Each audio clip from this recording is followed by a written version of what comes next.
আসসালামু আলাইকুম। আশা করি আপনারা ভালো আছেন। আলহামদুলিল্লাহ আমিও ভালো আছি। তো আমার খামারে চলে আসলাম আজকে আবার একটা নতুন ভিডিও নিয়ে। ভিডিওটা মূলত আজকে যে কারণে করা, তো আমি এখন প্রায় 9টা বাজে, 9টার দিকে আমার খামারে আসলাম, দেখি খাবার আছে কিনা এবং ডিম সংগ্রহ করার জন্য। তো মাশাআল্লাহ সব ডিমই সংগ্রহ করেছি।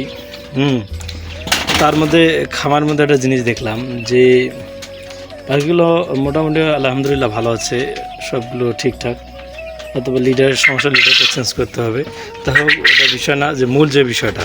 তো খামারে আসি, দেখি আমার খামারে আমার মনে হয় আমার দেখা সবচেয়ে ছোটো ডিম পৃথিবীর মধ্যে, সবচেয়ে ছোটো ডিম মনে হয় এটা। কারণ আমি আমার খামারে আসি, দেখি যে ডিমটা পড়ে আছে, যে ডিম এতটুকু বুঝলাম না কি কারণে এতটুকু ডিম হয়েছে। আবার আর একটা ডিম পাইলাম তেলতলা অবশ্য, তো বুঝতে পারতেছি না, হয়তো বা জিঙ্কের সমস্যা আছে।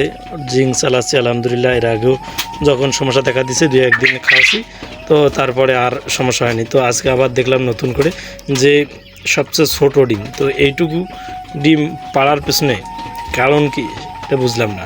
আমার দেখা পৃথিবীর মধ্যে মানে এইটাই ছোটো ডিম, এর থেকে ছোটো ডিম আছে কিনা আমার সন্দেহ। তো কেউ হয়তো বা মনে করতে পারে যে এটা কোয়েলের ডিম না, অন্য কিছু। তো আসলে এটা অন্য কিছু না, আসলে এটাই ডিম। তার কারণ এটা সব, এই যে ডিমের সব ঠিক আছে, গঠন ঠিক আছে, শুধু ছোট। অথবা খাওয়ানোর কমের কারণে হয়েছে কিনা তা জানি না।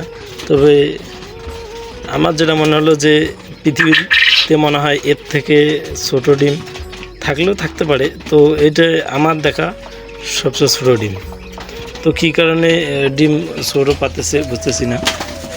তো আজকে একটা তো দেখি, এর হয়তো আবার নতুন করে ট্রিটমেন্ট দিতে হবে। এইটুকু ডিম পাড়ার কারণ কি, এর কারণটা অবশ্যই জানার চেষ্টা করবো ইনশাল্লাহ, জানি আপনাদের জানাবো। তো সবাই ভালো থাকবেন, সুস্থ থাকবেন। আসসালামু আলাইকুম।